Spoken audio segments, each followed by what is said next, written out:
Are you about to watch this video and you're not liked and subscribed to it? Like the video, please. Just go down. It's right there. It's right there. I did. I hit it. I hit it. Have you hit it? Welcome back to Starting Nine. Let's go. Episode 243. I can't. The left side of my face is very numb right now. Just powering through it. Just had a deep cleaning. So here's the deal. They put the Novocaine on the left side of my face, and so can I stop you right there? Yeah. I've never been numbed up with a cleaning. No. A deep cleaning. Yeah, like where they're fucking different. raking on your gum and shit. Yeah. Well, I mean, you Have probably went to Stockton and they do have I deep fucked up cleanings with fucking pitchforks. Maybe I should look into Novocaine because it's not a very pleasant experience. No. It's a terrible time. So they were doing the deep cleaning on the left side of my face, and she was making her way to like the front of my mouth, and it fucking killed. And she was like, "Oh, could you feel that?" And I was like, "Yeah." And then she just goes back in and fucking numbs up my entire face like ×2. So now she was like, "Yeah, you might." Your nose might be numb now. And I was like, oh yeah, no, I can't feel that either. All right. So I can't feel the left side of my face or my nose right now. It sounds like your dentist fucking parties. And big time, yeah. Yeah. Hey, just want to let you know you're not going to be able to feel your face after this. Okay, that's weird. We're in the waiting room though. Why can't I feel my face right now? Yeah. You know what I was thinking the whole time? Like who invented Novocaine and like thought that, oh wow, this is like a temporary paralysis in the face. Like who was the test subject to be like, oh no, it wears off? Like who voluntarily injected their face with a substance where they didn't know if the paralysis would be reversed? Well, I'm envisioning like two cave people, a caveman and a cave woman, just ready to get it on fireside. And the caveman reaches over, kind of looking for a like he's looking for a natural Roman swipe, and he pulls down a tree branch and breaks it in half or something, and is like gonna gnaw on it so that he can pour some on his piece. And he's like, and then he realizes, he's like, oh shit, I can't feel my face, And then from there it's like, boom, Novocaine plant. Okay, let's put this on shit so it doesn't hurt. And it all comes started from a plant? because some caveman was trying to knock out the cave chick, and they found it. That's how I think Novocaine was discovered. Novocaine comes from a plant? I have no idea. No, I thought for sure I missed something along the way in my 32 years on this planet, being like, oh, that would make, if you went along with it, I would totally believe you. Like, yeah, there's a Novocaine plant. Oh, then yes. Like, yeah, it's actually endemic to Nova Scotia. Okay. Yeah. The Novocaine plant in Nova Scotia. That's one of the biggest exports in Nova Scotia is Novocaine, the plant. And then it comes to the United States, and then they grind it up and they make Novocaine with it, and here we are. But yeah, no, it's exciting. It's exciting. I like getting numbed up a little bit. it's a good time. Yeah. Yeah. Like drinking things becomes a fucking adventure. Oh man, when they were like, yeah, if you want to swish, and I was like, you're like swishing in your mouth and it's shooting out of both sides of your face. I'm like, I'm not cleaning that. Like you're the one that told me to fucking swish. You do. You feel like you're learning to like walk and talk all over again when your face is numb. Yeah, I think I like it. I think I could go to the dentist every day and be like, just shoot that cane in my gums, dog. Yeah, there's a lot laughing gas there. I mean, there's a lot of stuff that can get you party started on the right foot, Jared. At the Am I addicted office. to drugs? You might be. I tell you where we're not going on vacation, Nova Scotia. Yeah, can't go there. Absolutely. I'm gonna find you in the fucking Novocaine plant jungle, just all hopped up on fucking Novocaine sticks. Yeah, Novocaine's my jam. Like if I ever go to a party and they're like, "Hey, what are you into?" I'd be like, Novocaine. Who's that guy over there in the corner shooting up in his mouth? Is he shooting up in his mouth? What the hell is going? Who shoots heroin? No. He's a big into Novocaine. It's weird. He's a 3-time-a-week dentist guy. Forgive him. Just look past that. Did you notice when you were doing the A's game that the stay hot or not curse lives on? Can you be more specific? Every single episode that we've done, someone that's been put on the cold list that night has hit a home run. I'm trying to remember who you put on. Did Austin Riley hit a bomb? He was hot. Oh, he was hot. That's right. Yeah. He was. Who'd I? It was someone that last week you put someone on the cold list. Who did you put it? I think you said Judge, and then he homered that night. I said Judge on the cold list, instantly hit a homer.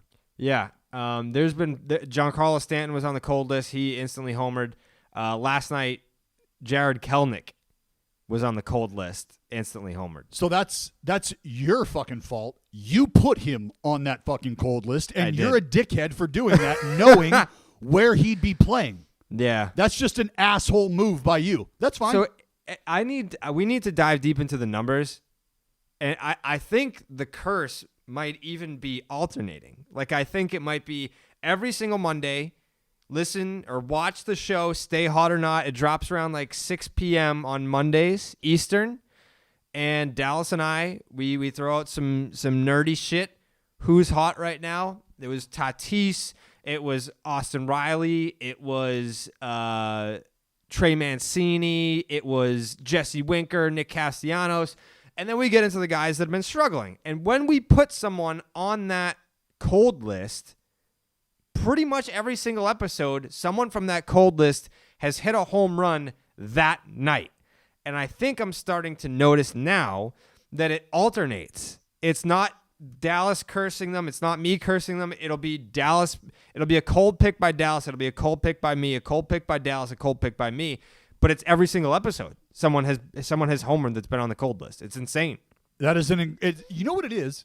That's just our feel for how things are going for these guys. Mm-hmm. You know, it's like we are their personal navigation beacons. We can see the peaks coming. We can see the valleys coming, and we're just calling them out. That's all we're doing is just call, hey, you're about to get hot right here. Just want to let you know. I know you didn't even know. You're probably feeling it in the cage. You've probably taken some good swings, even some loud outs.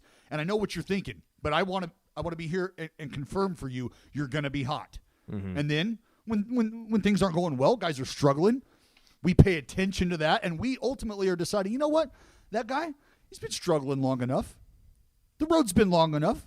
The valley has been deep enough. Let's get him out of there. So we'll tell people that he's cold, tell people he's struggling, and then boom, he's on the bus, baby. Yeah. It's insane. Like, I'm not even exaggerating. It's been every single episode. And it's not even like, oh, well, I mean, they were in slumps. Of course they were due to break out of them. Okay, but were they due to hit a home run right that then night? And there? Right then and there. Immediately? No. Doubtful. No. Dallas, it's a very special episode here today. It is. Special for you. Special for, I think it's, if you're a baseball fan, you should 1,000% be locked in on this story. But the fans in Oakland have some questions, and there's someone that would like to give some answers, is there not? There is. There's somebody who I thought would be best to deliver the messages or deliver the answers to the questions that I think folks have. And that man is the president of my Oakland A's, Dave Kaval. So without further ado, I give to you, A's fans and baseball fans. Baseball fans too.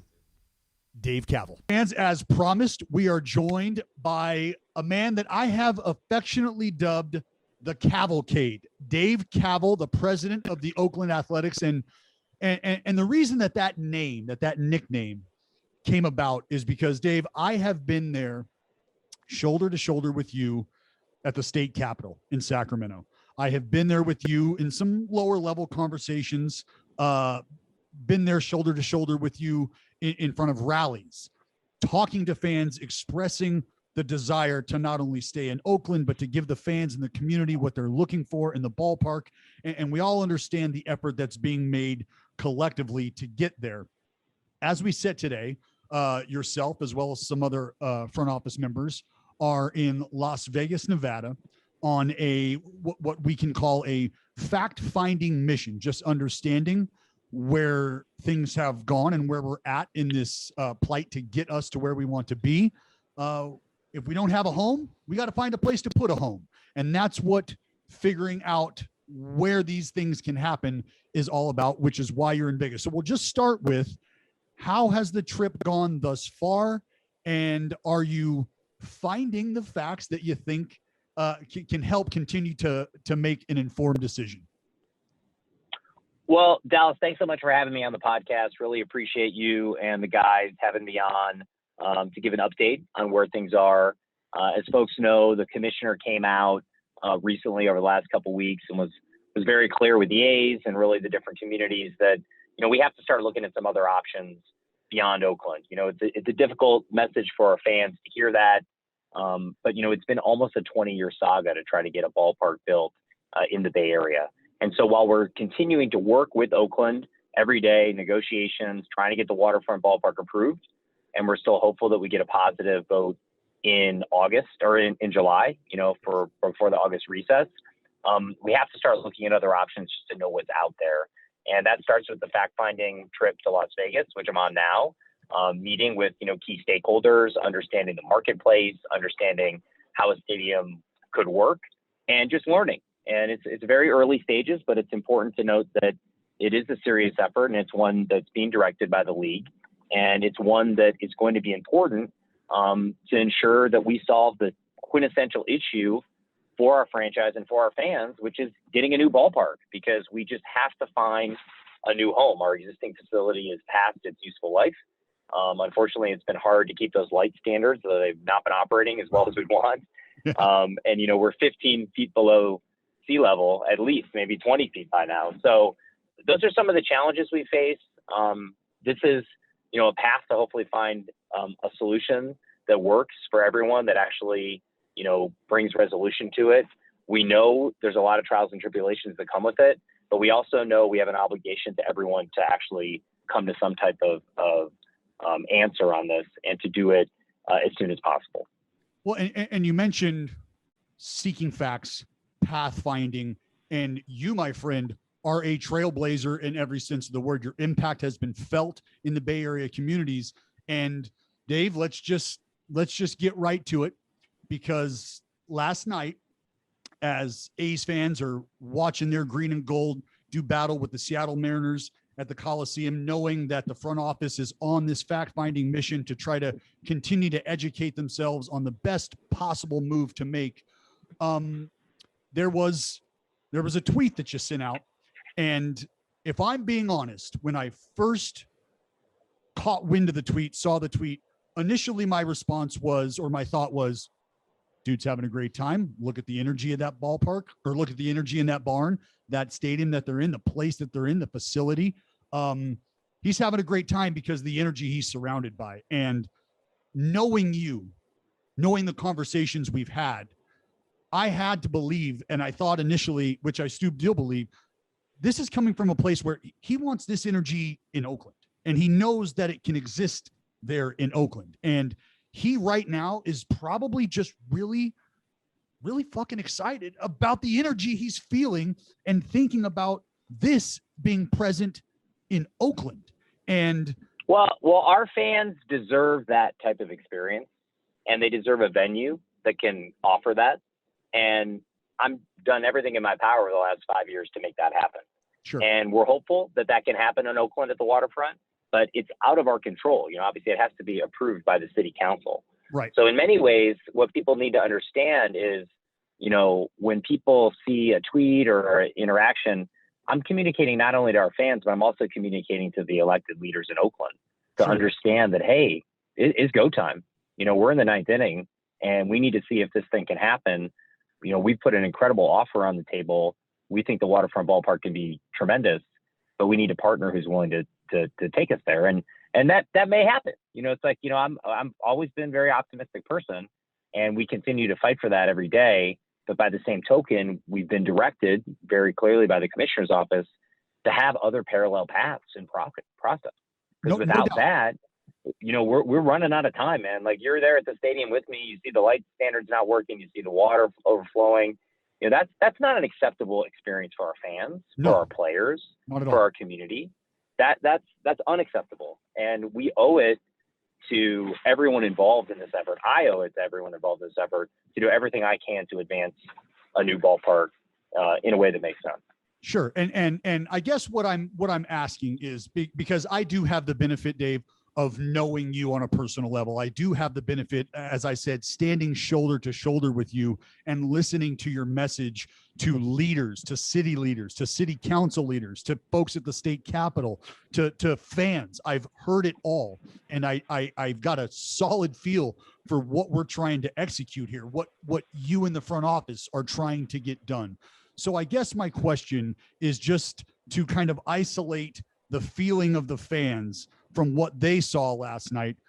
It's just, do you have an understanding, and can you kind of see where the fans come from? Because they're saying, we want to be here too. And we understand there's a lot going on outside of our control. And man, we have really rallied behind the cavalcade because he has, for the past 5 years, rolled his sleeves up and gone to work and gotten us to a place where we have never been in this conversation. And that's something that I have echoed to the fans during this entire, as you said, saga over the last 20 years is right now, today, take stock of where we're at. Are we as close as we've ever been to getting to where we want to be? And the answer to that, in my mind, is a hell yes. And you're part of that. And that's why I ask on behalf of the fans, can you understand maybe where they're coming from when they're stuffing nachos and ballpark food in their face at a Mariner game at the Coliseum, and they see our team president tweet what he tweeted? And again, you and I understand that there is some reading between the lines there for the fans. Like, hey, fans, I want you to be shoulder to shoulder and seat to seat next to your maniacal neighbors losing their mind underneath the stadium lights in Oakland. And I understand that as well. But for the fans who might not have gone there initially, can you give them anything to kind of say, hey, I understand where you're coming from, but this is where I was coming from? Well, Dallas, I think it's important to note that we have not announced we're moving the team to some other market. We're playing correct. In Oakland. We're fighting harder than any team ever to make a waterfront ballpark a success. Yes. The other two teams left without even an effort. And right. So we will continue to do that. And I think what we're trying to do is we're trying to demonstrate what's possible with the new venue, which yes. I think is something that is, we're like 10 years past when it should have happened, Dallas, in all reality. No I mean, doubt. in many ways, we should have been in a new stadium when you threw your perfect game. It's like, it's incredible how long this has taken. And we owe it to everyone to bring this to a resolution one way or another. And I know that's hard for people to sometimes hear because the change is hard and it's scary, but it's also what has to happen, because where we are now, the venue, it just cannot support a team for many more years.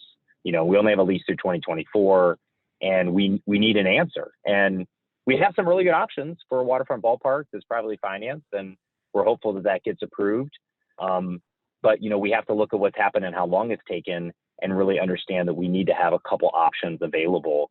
And MLB, I think, feels the strongest that has to happen, because in the best interest of baseball, there has to be a home yard for the Athletics. There has to be. That is just has to happen, and that's something that I think everyone can agree has to occur. And our fans are going to be better off for it. They're going to enjoy an experience in a new stadium. I saw with the Earthquakes, where we played in a substandard facility, and then we got, PayPal Park, which became a huge success. So, that's the same type of thing we want to create for our fans. How it transpires and even where it is, that's what the next, 3 to 6 months are going to be about, getting to that. There's obviously going to be roller coaster as part of that. This is different than the way things have been over the last, 7 or 8 years, but it's the part of the journey that we're on together. And we're hopeful that people can understand that we're trying to take this in a positive direction. And that, me personally, I'm working very hard to have a solution that works for all our fans and we get a better outcome. Well, that's the name of the game, is we're trying to do everything we can for the fans. And we know that the fans here in Oakland, California, love them some Oakland A's and are willing to die on that hill for them. They just want to feel like their thoughts align with the decision makers. And that was what was important for me, was to make sure that the fans can hear directly from you, that, and to remind the fans as well, at times it's not just a checkers game that's being played out in front of you.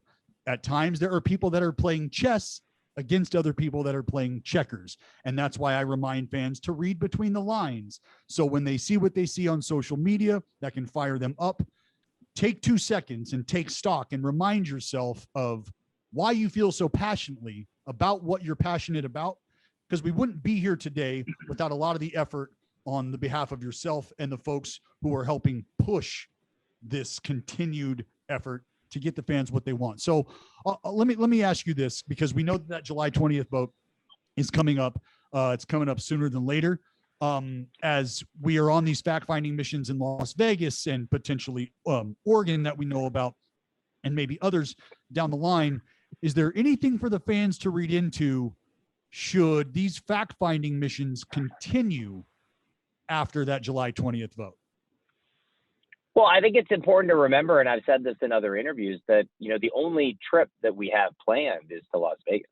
There's no trip planned to Portland. Gotcha. So I don't know where that story came from or what happened, but that is completely inaccurate. Okay. So, Okay. Yeah. so I I've think said that to many. I've said that. We've said it on background to different people in the press. I've even told people in the Las Vegas media about that. So I don't know where that came from or how that happened. But that's it's just not a thing. So sure, I don't know what the intention, but I think people need to kind of understand that. So. Oh, no doubt. And you're correct. And let me correct myself. So there isn't a Portland, or not Portland, just Oregon in general, meeting planned. I think that just comes from folks who start to throw darts at the dartboard and start to throw out, destinations. Yeah, I think that's Montreal. Right. Oh. Well, and they have a local group there and things like that. So that's just wild speculation. And, we've been working very closely with the league on the locations in which we are looking. And right now that is Las Vegas. I'm in Las Vegas right now. But, remember, we are still pursuing Oakland too. Yes. And we're working very hard on that. We're spending millions of dollars a month to make that happen. And we've never been closer. But by the same token, there's a lot of risk and there's a lot of unknown. And there's, I had a community benefits meeting on Saturday for several hours, and there's a lot of concern about whether or not the waterfront is a location. It's a land use question. There's a lot of the maritime interests that are very against the project.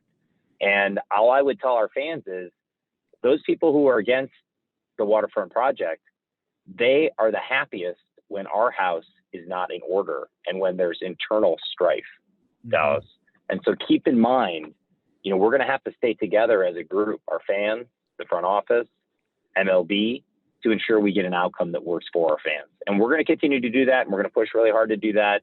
And that's going to include, obviously, the fact-finding mission here to Las Vegas, but it's also include, continuing to work with Oakland and pushing towards that July 20th vote, which we think is really a seminal moment in the history of the A's in Oakland. Oh, there is no question that is a date to circle on your calendar as A's fans. And I think what you said is very true. There's a desire to keep the team here on all fronts, and it's going to take a collective effort and a unification to achieve that goal and to get that done. And that's why the interest of transparency and the interest of communication benefits everybody from the top all the way down to Hal, our amazing hot dog vendor. Everybody involved deserves that. And that was our goal, is making sure that the fans are always up to speed, up to date, and they're able to hear it from the folks who matter most. And Dave, you are at the top of that list for these fans, knowing that you have been the tip of the spear to continue to give them what they've had as children, what they have as now brand new parents, and what they hope to be able to share with their children and potential grandchildren down the line. So again, Dave, thank you. I know you've got a ton of stuff to do. Hopefully you find more facts out there that can help us make a decision and keep the green and gold as they've ever been, and keep these Oakland fans as happy as they deserve to be. So yeah, if you have anything else that you'd like to share, feel free. No, Dallas, I really appreciate you having me on, and obviously keeping this conversation going. This is a critical moment for the organization and for baseball, really. And Yes. we want to do everything we can to do it in a responsible way, but keep in mind, we have to get to some type of resolution. Gotta happen. This is a 20-year saga. We have to bring this to a head and understand what's possible. And we're going to do everything we can to do that responsibly and in a way that respects our fans, the communities that we're in, and all the people involved. I couldn't agree with you more, Dave. Thank you, sir. Appreciate your time. Keep it going. Take care, guys. We'll see you. I know that a lot of people maybe nationally aren't paying attention to what's going on in Cincinnati now that they are in fourth place in the NL Central, which is a very competitive division right now. I mean, you've got my Milwaukee Brewers are 2 games back of Dallas's second National League team. By the way, great game against the fucking Braves. I don't know if you saw that game of the weekend. Raise it! What? 20-1. Why are you? No, I'm just saying. I'm not going to let you claim the Cardinals as your National League team. The Pirates are your National League team. So they're in first place. It sounds like you're a little upset that the Cardinals faithful have wrapped their arms around me and said, "Yeah, man. Hey, look, we know." Well, they're how desperate much for you love. attention. That's all. They're desperate for attention, and that's fine. Hey, I'm happy to give attention to the St. Louis Cardinals on starting night. They're a fun team. They're an exciting team tonight. I don't know if you saw this matchup on the docket. Lucas Giolito versus Jack Flaherty. Mm-hmm. We're going to beat that fucking storyline into the ground some more. Did you know that they went to high school together with Max Fried? They sure did. All on the same team. Can you imagine facing those dudes? Did you know that it was actually only 1 year that they were all on the same team? And I think maybe the year I think it was 1 year that they were together, but I don't even think Giolito was healthy that year. Yeah, right? I don't think Giolito pitched. Yeah, so technically the narrative is false. Anyways, I'm going to be locked in. I mean, obviously I'm going to watch. I'm excited about that matchup. But yeah, my Milwaukee Brewers, I don't know if you saw the winning streak that they put a fucking kibosh on last night. San Diego Padres went 9-0 on their homestand. Fernando Tatis Jr., 2 home runs, grand slam, 6 RBI on Sunday. He's fucking red hot. Ridiculous. And you know what we're not going to do? What? We're not gonna turn this into a conversation about who the face of baseball is. We're not gonna do that. Yeah, I don't think we need to. No, we don't need to. That's It's been an open done. case. That's Tatis. You know what I would well, first of all, let me encourage all the folks who haven't already gone over to the YouTube channel to do so. Yeah, Go do hit that. subscribe button so you can get all of the other content that we're talking about that you might not have already come across. Jared, we've also got our 3rd installment of the Mount Rushmore this week. 3rd installment. It's going to be a good one, too. It's going to be a tough one. We'll see.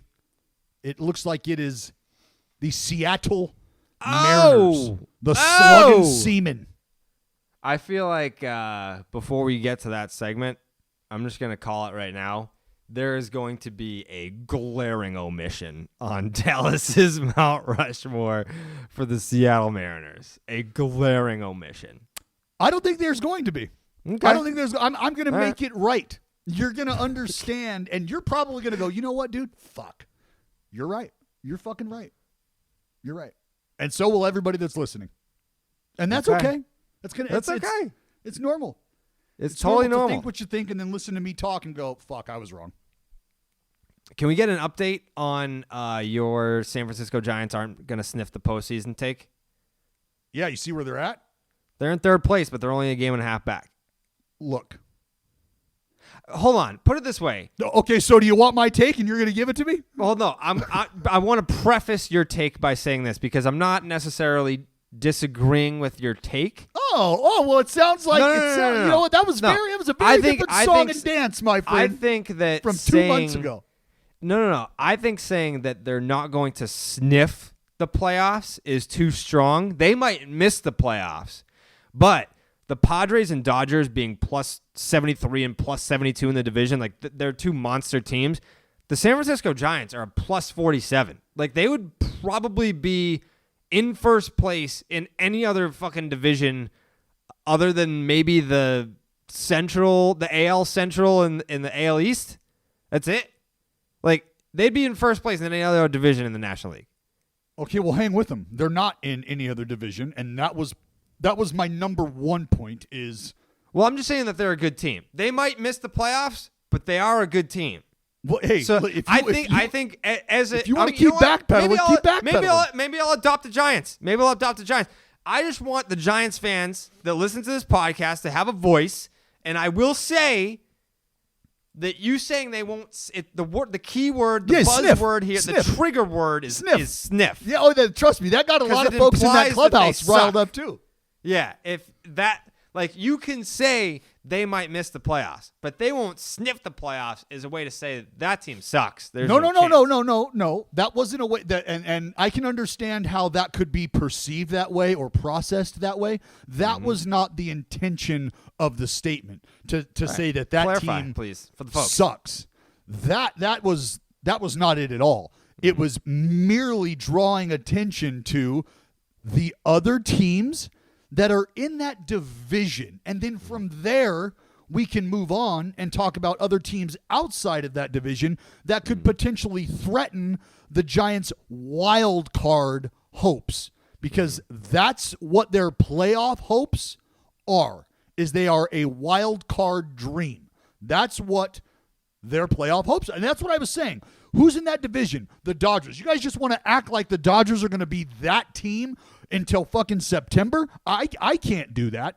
So if you'd like to, go ahead. Well, they went ahead and figured that out, didn't they? And they shut that whole narrative down. And then the same thing for the San Diego Padres. Well, let's talk about the Padres. Oh, what they do, they just completed their second 9-0 homestand in the organization's history in Everdom as a What fucking other team Padre. did that? What year did that? What's that? What other team did that? Do you know? What other team for the Padres? What year? 98. That was a good year. Is that close? I mean, I'm not testing you. I genuinely was asking. Oh no, yeah, I'm not sure either. I'm not sure. No. I just threw that number out there because I don't know why. It sounded like it made sense. Yep, at zero basis Yep. for that. But that was the whole conversation. Was the Giants are playing well. The starting rotation has been carving people, and when you get that kind of performance against the teams they were playing, and you have teams in the division that are supposed to be taking that division by storm that are struggling, like, we can't just ignore all of that and go, the Giants are going to be the best. Giants are really good. No, we can address the Giants' talent. We can address the early success. That's fine. What we cannot do is ignore the fact that the world champion who got better is still in that division. And the team that is threatening the world champion in terms of the alpha dog in that division is also in that division. And you are 3 places away from the top of that division right now, and it's May, and it's not getting any easier for you. So enjoy the ride as it started, but it feels like things are starting to shake themselves out, and things are starting to even out where it's the San Diego Padres and the Los Angeles Dodgers at the top of the division, and it's the Giants only back a game and a half. They're only back a game and a half. And you're right, Jared. They are the number 1 wild card team right now as it sits. Number 1 wild card team. Well, that can't be true. Why can't it? Because the Padres have a better record, and the Dodgers do. Or sorry, the number 2. Yeah, one of the 2. Yeah, I'm thinking. So, you know what? Say something nice about the Giants. Say something nice. I've enjoyed watching their starting staff go to work. Anyone and I've in particular? enjoyed watching Andrew Bailey, the pitching coach for the San Francisco Giants, prepare these men to go out and do battle and do what they've done. Because without the efforts from the guys on the bump, you're not here. We're not even having this conversation. No, we're not. So there. You know what's crazy? I was nice. That was nice. You know what's crazy? What? Next week. Actually, a week from today. A week from today, we're recording this on Tuesday. A week from today is June 1st, and the Miami Marlins are a game back of first place. Are you surprised? I just bit my tongue, and I have no idea how much damage I did. Anyways. Yeah, I'm surprised. I'm surprised more because of the struggles of the Nats and the Phillies. The Phillies, yeah. But, I mean, the Phillies, I guess when you go out and, you have your a disastrous bullpen last year, and you go out and add Alvarado and Archie Bradley, and those 2 dudes have not held up their end of the deal. Nope. So you kind of look at it as, well, Alvarado's fucking filthy. I don't know why, he's had his struggles. I mean, we don't have to talk about his shit. It's very much electric and documented. But yeah, I mean, Bryce Harper's been struggling recently. It's not a bad team. It's just they don't perform. They don't perform. It's very frustrating to watch because I feel like they've got all the names, they've got all the talent. It's just they haven't been able to put it all together yet. And I mean, it's not the end of the year. It's not like they're out of it. They're a game and a half back in first place. That division fucking sucks. Put it that way. I was gonna say that division. Like looking at that division right now, win more games than you lose, and you're in first place. The Mets are in first place at 21-20. That division sucks. That is. Who's been the most? You mentioned the Nats as a team that surprised you. I mean, how have the Braves and their performance not surprised you? They haven't been bad, but they haven't been nearly as good as they should be. No, and they've dealt with you got the the Soroka Jazz. Soroka. Mm-hmm. Yeah, it's just it's a big question mark division because you feel like the Mets. Wait, who else did they just lose? There was someone in addition to Soroka that they just lost that was very important. The Braves? Yeah. When did this happen? Did this just happen? Feel like in the last couple weeks. Oh, well, Pache's been hurt, right? Oh, the dude that Yanoa. Oh yeah, Huascar Ynoa for breaking his hand. Yeah. That hurts a lot. Yeah, especially when it's self-inflicted and you can't afford to. I mean, he was fucking dealing. He was mashing and he was dealing, and then he breaks his own fucking hand. You lose him for 2 months. That sucks. Mm-hmm. That sucks. When your team is a game under 500 and greatly underachieving in a division that could be yours for the taking. I mean, like you're literally like the Braves. The Braves are talented enough to where... You know what? What? We might be able to circle that injury and look back and say, you know what? If Huascar Ynoa pitches even remotely close to the way he had been throwing the ball over the next 2 months and is a consistent anchor in that rotation, who's to say the Braves aren't able to... I don't want to say make up ground, but who's to say the Braves aren't able to take over that division? I don't know that he's the difference maker in that regard. I do think that given the state of the NL East and the talent that the Braves have, even without Mike Soroka, because I still keep going back to last year and what they were able to accomplish without Soroka last year, they should be running away with this division with everyone else the way that they're performing. They should be up by 8 games. Well, it ain't happening. I mean, do they even have anybody in their fucking lineup hitting 300? Probably not. I mean, aside from Riley, seriously. I don't know. It's been disappointing. It's been disappointing to see. It really has been. I don't particularly enjoy watching the Braves struggle, and it's gonna be a tough couple of days coming up. Yeah, Freddie Freeman.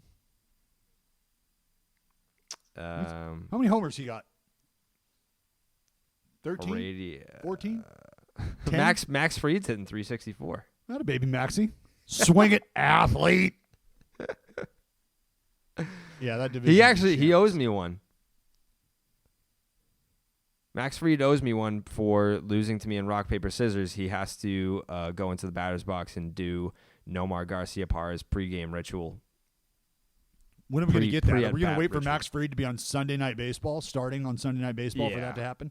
Yeah, I'm going to have to be pretty selective about that. Freddie Freeman's hitting 241. Yikes. I did not realize he was... Every time I fucking see his name pop up, he's mashing baseballs. Anyways... Yeah, I'd like to be able to crack open a body armor and watch these dudes go to fucking work, and that's just not been the case. You can do that. Well, I can't, but I'm going to need them to go to work. I'm taking care of my end, Jared. I'm cracking open the body armor, and I am hammering these new flavors But I need the Bravos to start going to work too if they're going to hold up there. Did you switch up your favorite flavor? Or you have. I may have. Confess. I may have. The fucking berry lemonade, dude. The berry lemonade. Ooh. The berry lemonade is strong. Strong. I'm just a berry lemonade guy. I'm a berry guy. I'm a lemonade guy. If you put those two together, you've got me. And they did. They got me. The strawberry banana is more of a desserty kind of for me. Like that's just, I'll have that later in the evening. Maybe Mind is right. It's like more of an in-flight beverage for me, if you know what I mean. But they have got an incredible amount of new flavors at their disposal. At your disposal, really. Yeah. And we all understand today's athlete, they deserve more than just your grandfather's tired-ass, salty sports. We call our stuff. Look it. That's not what we're doing here. No. We're about keeping these finely tuned, well-oiled machines at the top of their hydration game. How do we do that? Well, that's where Body Armor enters the equation. Made with potassium-packed electrolytes, it's basically like taking 46 fucking bananas and shoving them directly down your neck. Body Armor provides hard-working hydration. Shit that is working overtime. You're working overtime on the field, so is your hydrator. Plus, it tastes fucking phenomenal. I just told you about the berry lemonade. It's a train you're going to need to get on. Carrabis, you're a big orange mango guy. Orange mango. I got 2 cases in my apartment right now. Everybody knows this. So Body Armor helps today's athlete stay on top of their game. And just because you're not pimping jacks and making 3 left turns and bat flipping or K strutting off the bump doesn't mean you don't deserve to drink the best hydration concoction out there. You deserve it as well.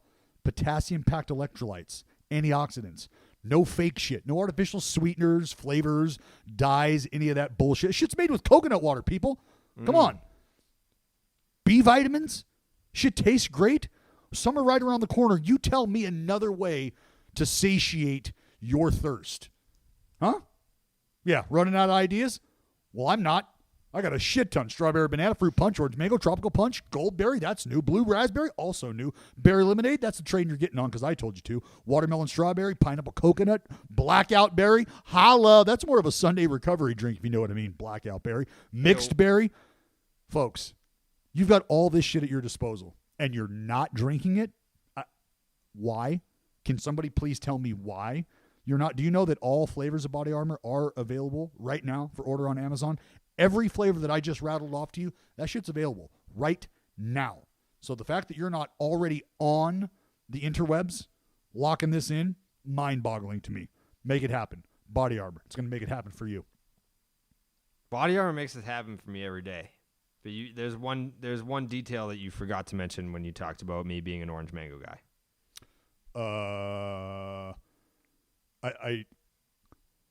I know that you're an orange mango guy, and I know that you have multiple cases. It's. Oh, you like it? You like it lukewarm. Jared likes his Body Armor lukewarm. I'm not a room temp guy. I'm just not. Yeah. Heat me up, cool me down. Don't heat me up, the Body Armor. Fuck that. Yeah. Cool that shit down. It's not something that I do with any other beverage. It's literally just Body Armor, but orange mango Body Armor, like if you put it in the fridge and it's cold, it tastes too much like orange juice. And if you have it room temperature, like you can taste the coconut water, you can taste the orange, you can taste the mango. Like that's how I do it. Anyways, we mentioned earlier the San Diego Padres went 9-0 on their homestand. Are they better than you thought they would be? I think that's tough to say without everybody fully healthy and clicking. Right? They're still light. Better than I thought they would be? No, I think they're properly rated. I mean, they have, I believe, the best record in baseball. So, like, did you believe that they were going to be the best team in baseball? Well, that very statement could change after tonight. After tonight. So, I will say, did I think they are one of the best teams in baseball? Yes, you did too. A lot of people did. Yeah, a lot of people did. So, is it? But shocking? I think part of that was factoring in, like, all right, they've got Dinelson Lamet, and and he's they're moving him, and he's in the bullpen and whatever. And now he's running the fucking bases. He's a pinch runner. And then you also factored in Blake Snell, and Snell has not been an ace for them by any means. No, but the rotation itself has been good, especially over the last 2 weeks. You're getting production from guys like Cronenworth, who you would like to think you can depend on, and he's showing you that you can. Fucking Profar, these guys are providing run-scoring opportunities, right? Get on base, they're going to come around and score. You obviously need guys to drive them in. They're taking care of that as well. Darvish has been great. Darvish has actually been beyond outstanding, and I don't think he's getting enough recognition for how good he's been this year. And look, Tatis has been 173 games now for Tatis in a Friars uni. The fastest to collect 200 knocks in a Friars uni. He's doing Tatis things. First team to 30 wins. The Padres were not. Are you shocked at any of that? No. The only thing that you could be shocked about, and I can understand it, is when the Dodgers lose. What'd they lose? Fucking 12 out of 15 or whatever it was at one point. They started off 13-2 and then went 2-15 or something like that. Yeah, it was just garbage. So think about that stretch that the Dodgers went on, and the Padres just completed a 9-0 run, and they are a half a game in first place. So that's why when people get excited about the Giants, I think it's cute, because you have to think about what these other two teams have gone through to find themselves where they're at right now. So it's almost like the Dodgers were like, fuck it, we'll play for the first 2 weeks, and then we're going to kick our feet up, take stock of where we're at, see what we need to do, and then we'll start playing again. And that's what the Dodgers have done. And the Padres are like, well, we're always just going to be good, I think, so we're just going to keep doing what we do. And that shit'll even out, and it has. So I wasn't shocked, surprised, taken back, anything. The Dodgers gave everyone a fucking head start. Yeah, they sure did. They're just like, you know what? We're gonna let you know we're still the best team, and then we'll let everyone catch up so that it doesn't get boring, and then we'll jump in the mix, and we'll stay in the mix. And maybe we pull away after the All-Star break. I don't know. We'll see how bored we get being in the mix. Yeah, it really all depends on if the front office for the Dodgers is like, I don't know, what do you guys want to do? You want to make it close so we get folks riled up? Maybe go get another player during the break. What do you guys think? Is that something you guys want to do, front office? Yeah. I don't know. I feel like we're gonna kick the shit out. Okay, well, let's just hang out then. We're actually it's crazy. I feel like we're not that far removed from opening day, but we're at this point right now, we're almost just as close to opening day as we are to the trade deadline. What June? Yeah, roughly. Yeah, a month and a half. Yeah, month and some weeks. Month and change. Well, not probably. Yeah, we're probably 2 months removed from opening day. 2 months away from 2 months and a week. 2 months and change. We're getting close. What did the Dodgers sweeping the Giants do for you? Padres 9-0 homestand, outstanding. Let's go to those other two teams. Mm-hmm. What, for you, do you take away from the run that the Giants have been on, the great start, the lackluster performance of the Dodgers, the fact that these two teams meet and you can kind of throw recent success or failures out the window, knowing that the rivalry, if it's still there, which it is, I just like to talk shit to the Dodgers fans or to the Giants fans. What do you take away from? What do you extract? How do you look at that? Because you're somebody who said the Giants are good. Giants are a good baseball team. Giants are a good baseball team. So, I never used the P word because I want you to understand something. That after a 2-1, 6-3, 11-5 series loss with Gavin Lux dropping dick, Max Muncy dropping that dick. game, even the 11-6, it seems closer than it really was because the Giants just kind of scored some runs in garbage time when the game was already out of reach. That game at one point was what, 11-1, 11-0 or something like that? Yeah, in the third inning. Yeah, it was bad. It was a boat race. Bad. It was a boat Outside race. of that game, though, if you throw that game out, would it be wrong to say that the Giants could hang with the it's weird to say. Well, let me just remind you. Swept the Giants get swept by the Dodgers, and my takeaway is, well, the Giants can hang with the Dodgers. It's like, well, you got might swept. think that if you remember, though, that Cody Bellinger, is coming Corey back. Seager. Oh, man, he had a fucking bomb the other night. So no Belly, no Seager, Nope. no Pollock, no Zach McKinstry, no Mookie for 2 out of 3 in San Francisco. Well, that's what just happened. That series sweep happened without the those. Dodgers. Yeah. So the depth on full display. So the depth Dodgers just beat your best over the course of a series, and you're telling me that I don't have anything to like. I can't look at that and go, come on. You think you're going to be around in September? Come on. They'll be around in September. I think it's two different ways to look at it. Will the Giants still be around in September? Yeah. If they played the Dodgers in a best of 7, would they win that series? No. So I think it can be both. The Novocaine is like traveling up my fucking nasal passages. Like I the whole like my fucking like this is all numb like up to here. You're gonna have to start blinking for responses. Yeah, like I can't tell if I'm stuffed up or if my nose is just paralyzed. It's probably the latter. Yeah, It's okay. it's tough. The Rays have won 11 straight games. 11. And here's the kick. All in the middle of trading their starting shortstop. Mm-hmm. Like how many just think about this. The Oakland A's couldn't bring their starting shortstop back, and we were losing our shit. Like, what is going to happen? How are we going to do this? Who's going to fill in? Is Chad Pinder going to play every day? Like, all the questions that come along with moving somebody off of that spot of your team. And so now you trade your starting shortstop, and you feel like there could be a hit in production, and you can tell me that Adames wasn't playing well, blah, blah, blah, blah, blah. It's just not often that you take a guy from that spot, remove him from the mix, and quite literally do not miss a beat. And that's what the Rays have done. They got a couple extra arms to help down in their bullpen. Now it feels like the Rays have a 40-man roster full of fucking bullpen arms.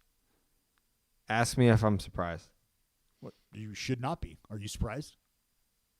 If you go back to the starting 9 season predictions episode, I believe I got laughed at for picking the Rays to win the AL East. I believe I was laughed at. Who laughed at you? The world. The world laughed at me. I think that they were like, you're being a homer. You just don't want to pick the Yankees. But no. I mean, I just felt it. I was like, this Tampa Bay Rays team, they just find a way. And I felt like they were still significantly better than anyone would give them credit for.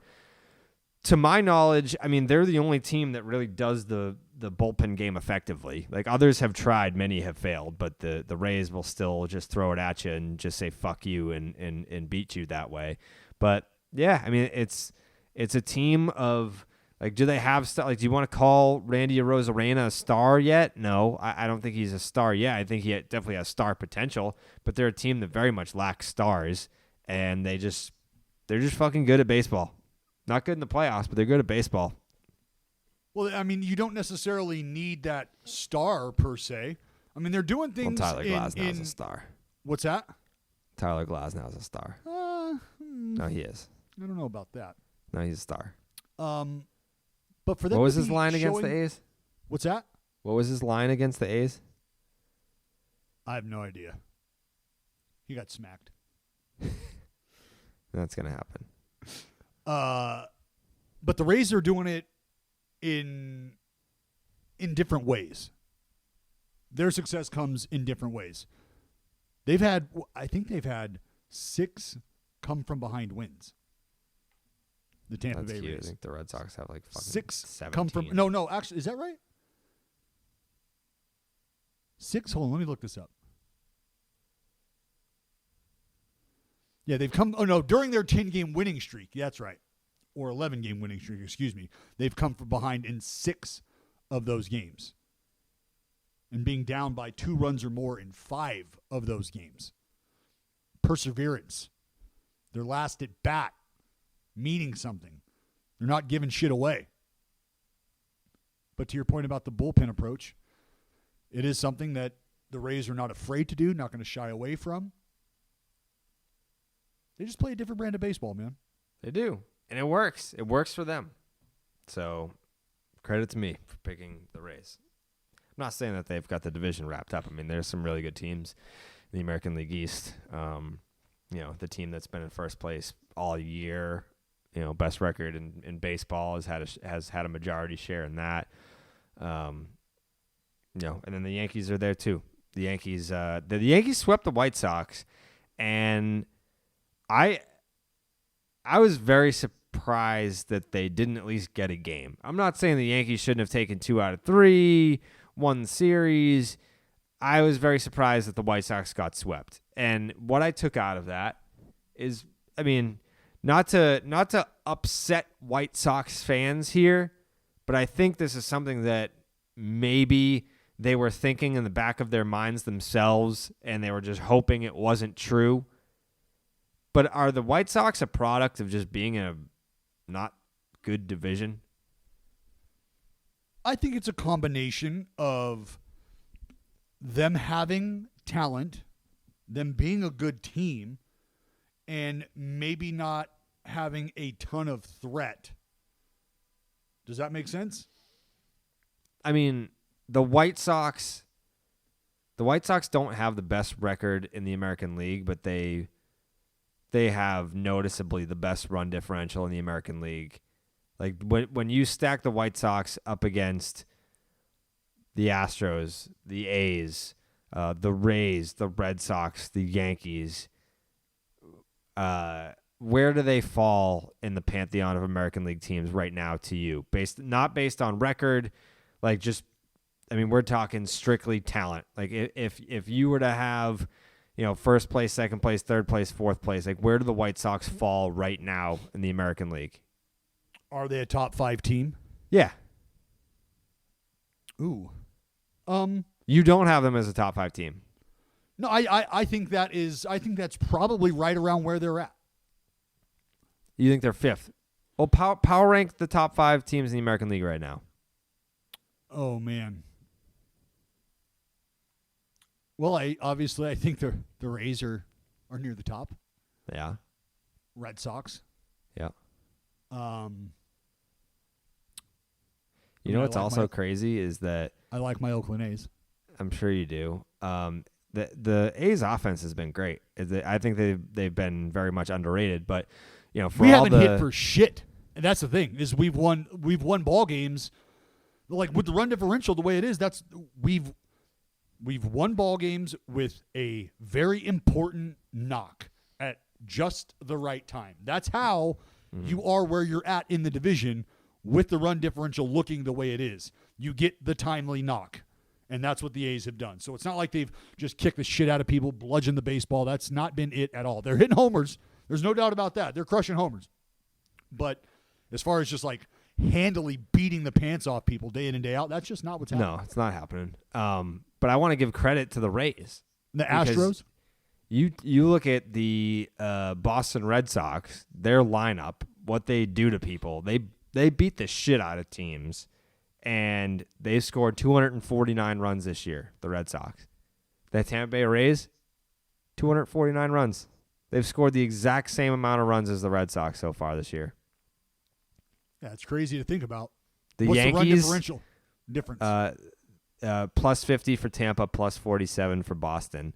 And then the big bad Yankees, the Bronx Bombers, they've scored 189 runs this year. Not even anywhere fucking close to the Rays or the Red Sox. So who are your, now that I've given you my top 5 AL teams in no particular order, what would be your top 5? Are the White Sox near that?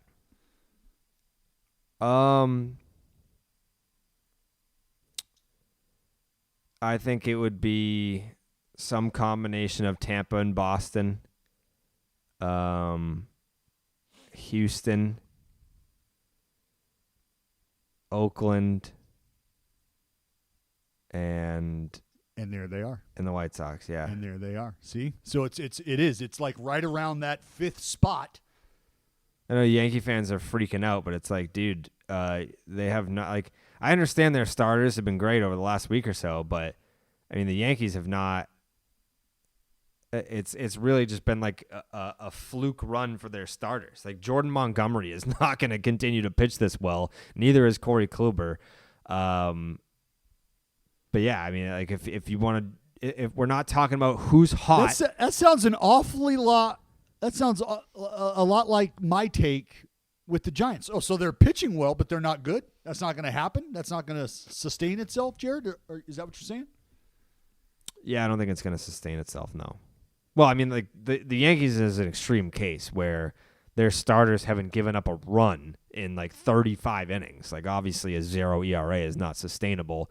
And if you aren't scoring a ton of runs, which they aren't, then yeah, like the winning is not sustainable. Like you're gonna have your bumps in the road.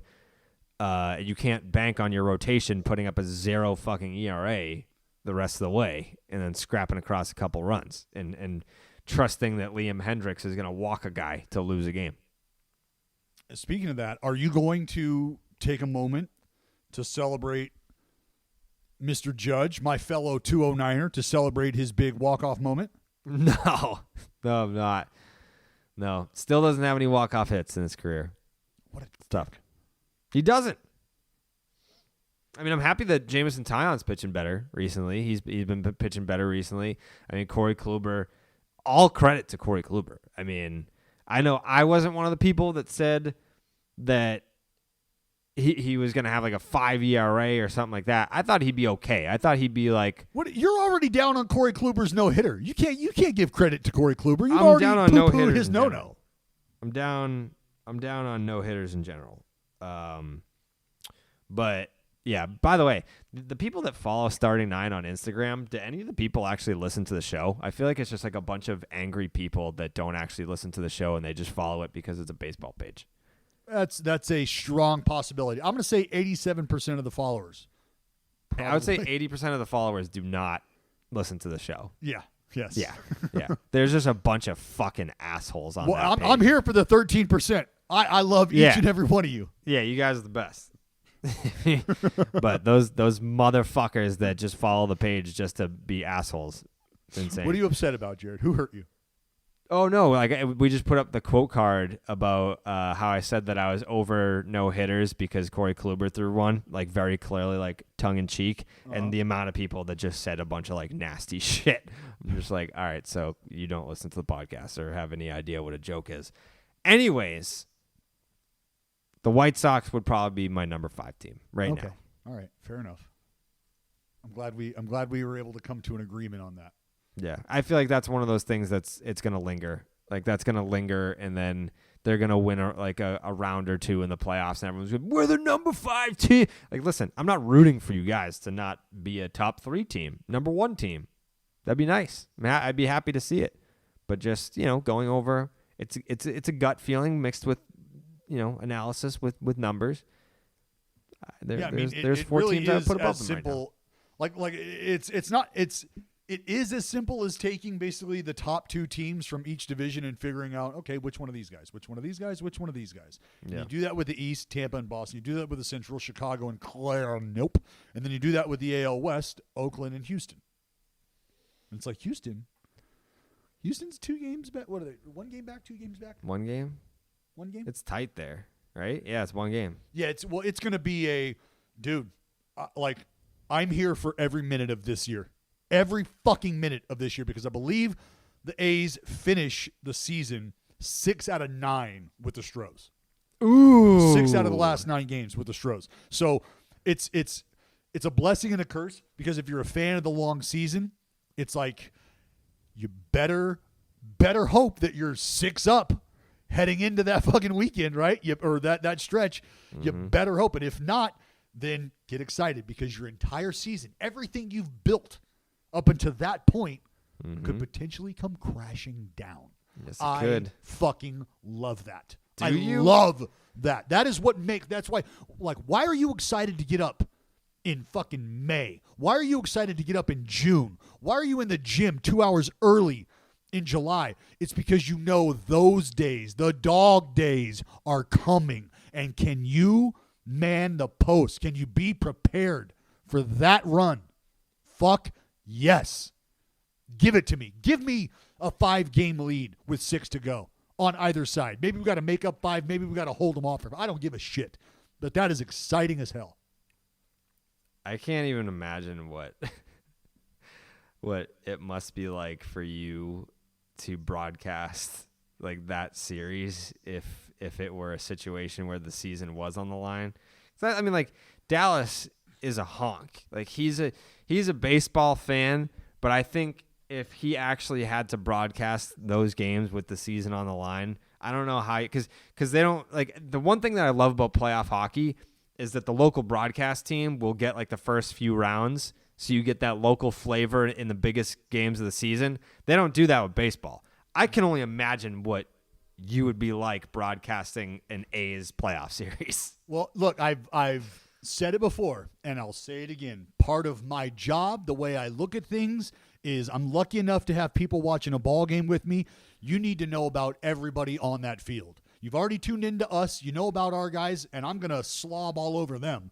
But the other guys on the other side, they're pretty damn good too. So I want you to be excited about watching them as well, because I want you to feel how important each pitch is, each at-bat, each defensive play, each move made in the bullpen. Why it's of magnitude is because the guys on the other team are really good too. So to inform you of that, that's my job. To make sure you're excited about a 2-1 slider that's getting ready to get fucking hammered, that's my job. I just want to see it once. I just want to see it once. That's it. I would do the game great justice. Yeah. Like, they should, for like a wild card playing game or like the division series, like let the local broadcast do it. Just give us one. Well, we take that, like I can speak for the guys that I work with and our crew. We do take pride in being homerish, but also showing you just how great the other team is. Yeah. Like, we talked about Kelnick last night for I don't know how long. Like, just loving on that dude because he's going to be a great player. You want him to be a great player. Loving on Kyle Lewis, on Evan White.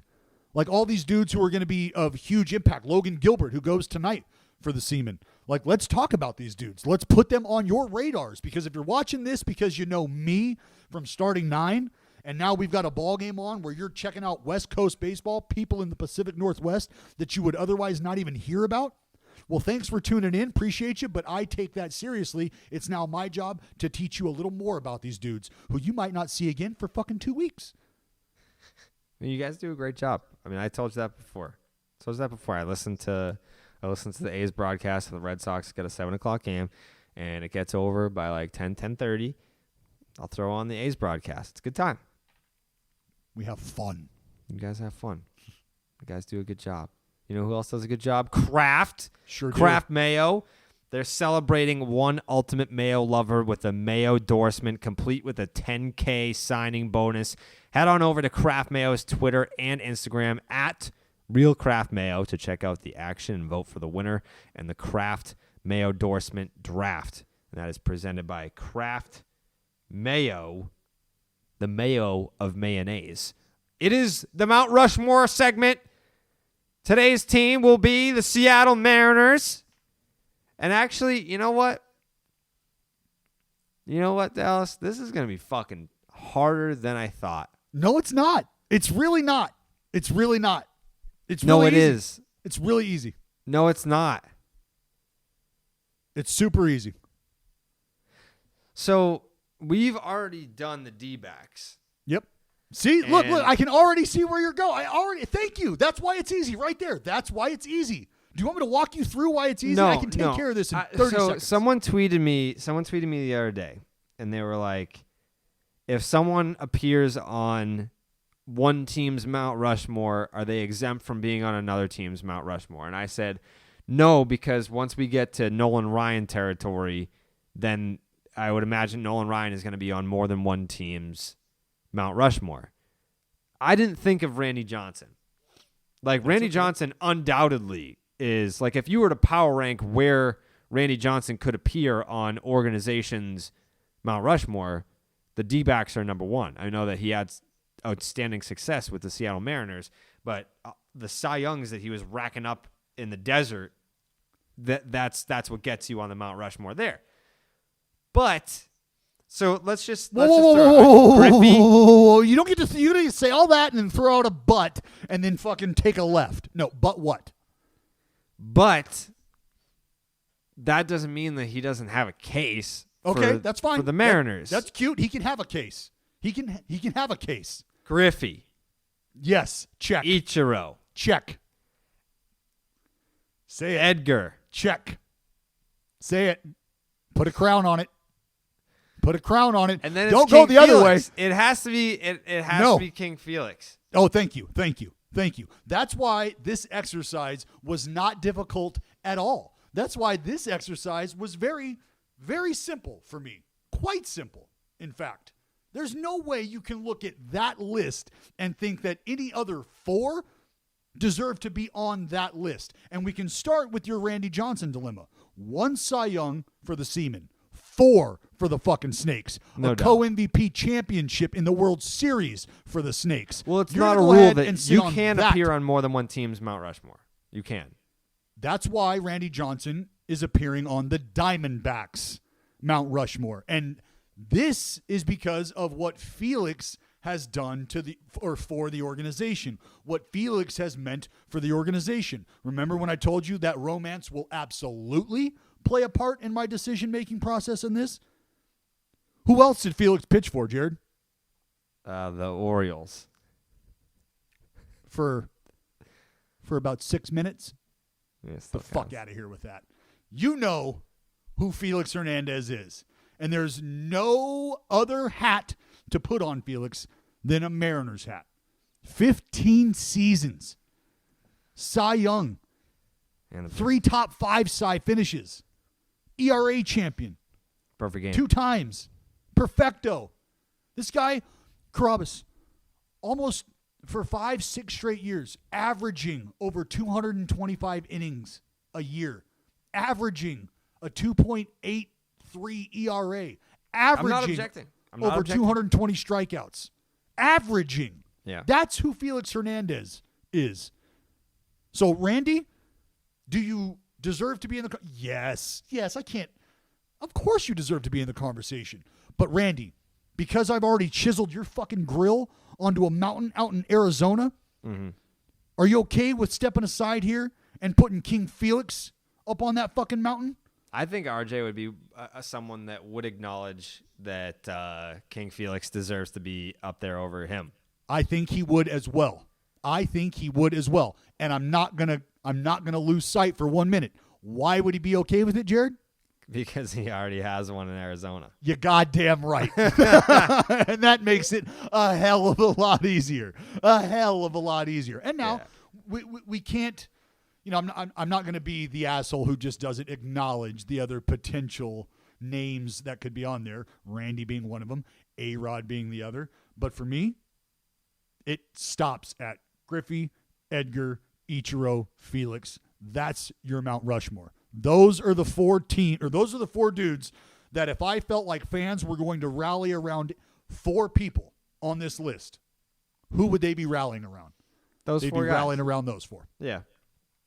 Yeah. I mean, I don't even think we don't even have to go down the list of accomplishments. Everyone knows Ken Griffey Jr., Edgar Martinez, Ichiro Suzuki, King Felix.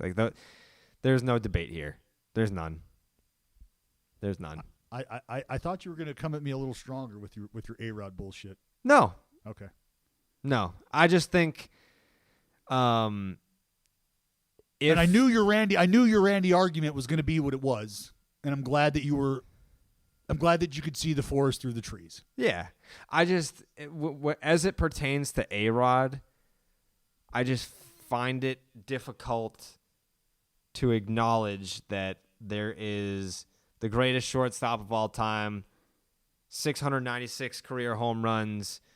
I don't know where he ranks in terms of top baseball players of all time, but it's objectively very high. And if he's not on the Mariners Mount Rushmore, I don't think he belongs on any team's Mount Rushmore. He's not on the Rangers. He's not on the Yankees. Damn. Like, imagine being like a top, 10, 15 player of all and time. having no Mount Rushmore home? Yeah. That hurts. I guess. That I mean, hurts. like, he was outstanding in Texas. Yeah, how do we not? He wasn't there long enough to be on the Mount Rushmore. How long was he in Texas? 7 3 years. 3 years? Only 3 Yeah. years? Why did I think so long? Oh, that's right. You fucking. Wow. Yeah, that is a weird thought. That a top 10, top 15 baseball player of all time just doesn't have a Mount Rushmore home? Nope. That's unfortunate. I saw, who was it on MLB Network wearing the Get Off My Mound t-shirt the other day? Swerving Cole Irvin, baby. Yeah. Yeah, he buddy. was holding the fucking rake. Oh, buddy. Yeah, I mean, Carrabis, need to get you one of those. I'd wear it. Fucking send it to me. I'm still waiting for your goddamn Perfect Game poster. Oh, that came back in the mail, actually. We had the address wrong. Yeah, I figured. Yeah. Yep. Don't do drugs, kids. He's an extra number, whatever. You wearing They Shady can't Rays fucking right figure now, it out. Dallas? It's the powers of deduction, fucking post office. That's what it is. You wearing Shady Rays right now, Dallas? Do you see these things? I fucking see those things. How amazing are these? I mean, I'm jealous mostly because not because I don't own them, but because I couldn't pull it off. I think you could pull it off. Anybody can pull off high quality shades that don't cost much. I think that's a wheelhouse product for everybody. You're into quality shit. You're not into spending a ton of money on quality shit. I think everybody is ready to sign up for that. The reason I like Shady Rays, and I've told you this from Jump Street, it's the best warranty in the sunglass industry going. It's the best. For a guy who breaks shit and frankly loses shit, replacements, I'm gonna need you to talk to me about that. How can we make that happen? Oh, well, if it's lost or it's broken, no problem. The lifetime craftsmanship that you're putting on your face, we've got you taken care of. We're going to help you out. That's a beautiful thing. If I know that I can lose these things or that they can break or whatever, and the warranty has got my back, well, now you've got my attention. Shady Rays never understood why shit was so expensive. Why? Well, that's why they set out to change the game. So being the independent sunglasses company they are, they get to do things their own way. They're not worried about mom and pop yelling at them, telling them, this is how it's got to go. Industry standards this. Beat it. We're Shady Rays. We do what we want. That's something that is very, very rare in the industry. Shady Rays, premium polarized shades at, again, a fraction of what those big name brands cost. Just a fraction. No need to overpay for your eyeballs. Don't do it. All the stuff that they're talking, look, it doesn't hold up in the outdoors. They're just going to get broken and shit. All those high-end, don't do that to yourself. The craziest thing about Shady Rays, like I told you, is the fucking warranty. That's what you need to remember when you're thinking about where and why I'm buying these. It's because they are quality. And even with that strong of a warranty, they still make the quality that I can tell you right now. Holding in my hand, it feels like the difference between holding something that is like snap-on, put together, and like a solid die-cast metal car. You remember the little cars you were playing with as a kid? That's the difference. This is quality shit here. They stand behind their product.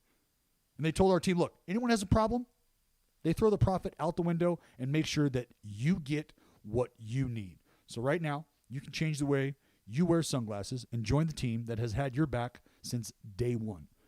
Shady Rays, they're running their deepest deal of the season right now and is exclusively for us. You're going to use promo code 9. That's NINE, 9.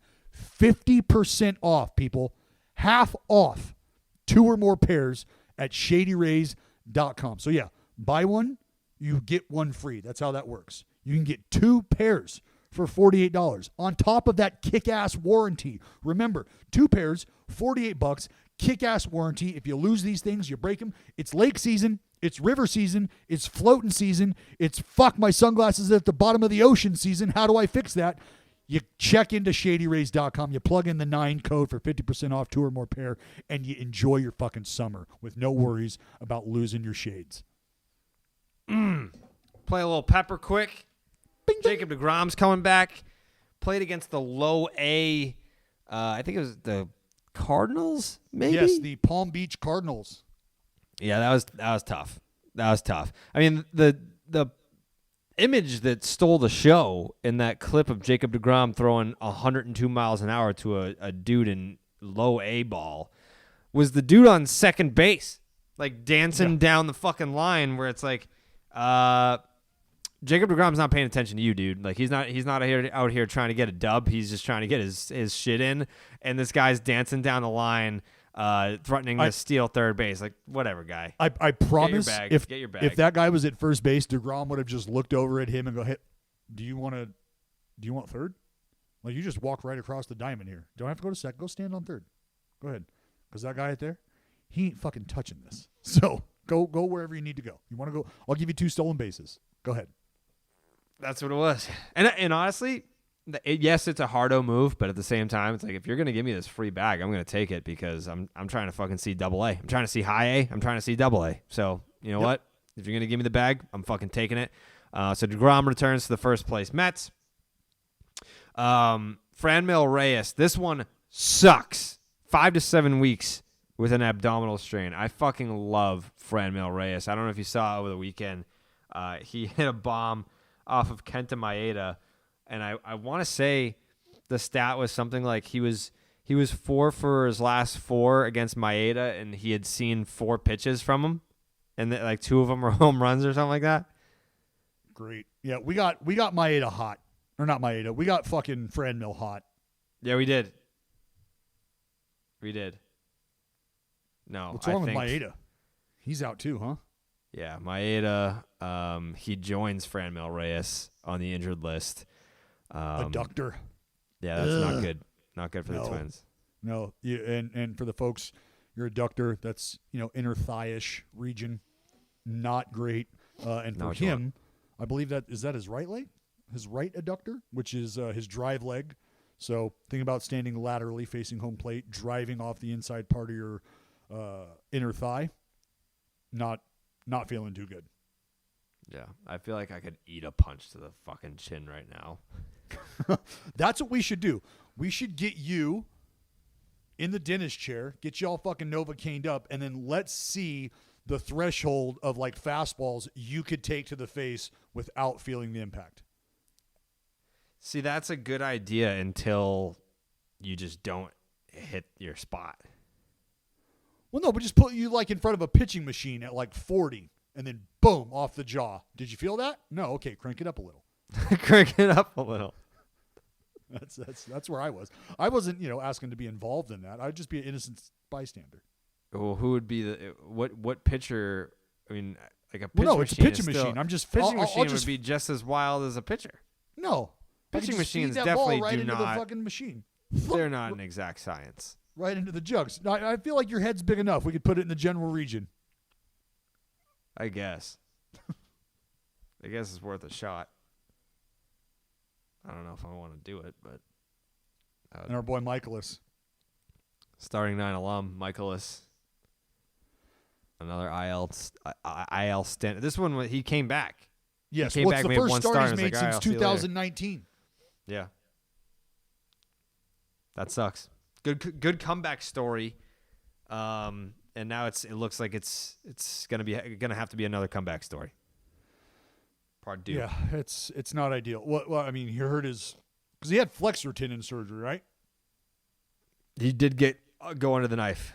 He had flexor tendon surgery last year. I think he hurt his shoulder. Isn't that what he hurt? He hurt his shoulder earlier this season. And is now dealing with this again. So hope it's just a nagging injury. Hope it's just, and the reason I say hope it's a nagging injury, meaning it's still just kind of pulling at him, still kind of tugging at him, saying, hey, I'm still here. Still got some things we need to iron out. We're going to be good. We're going to be okay. But let's just get us over this hump. Wow.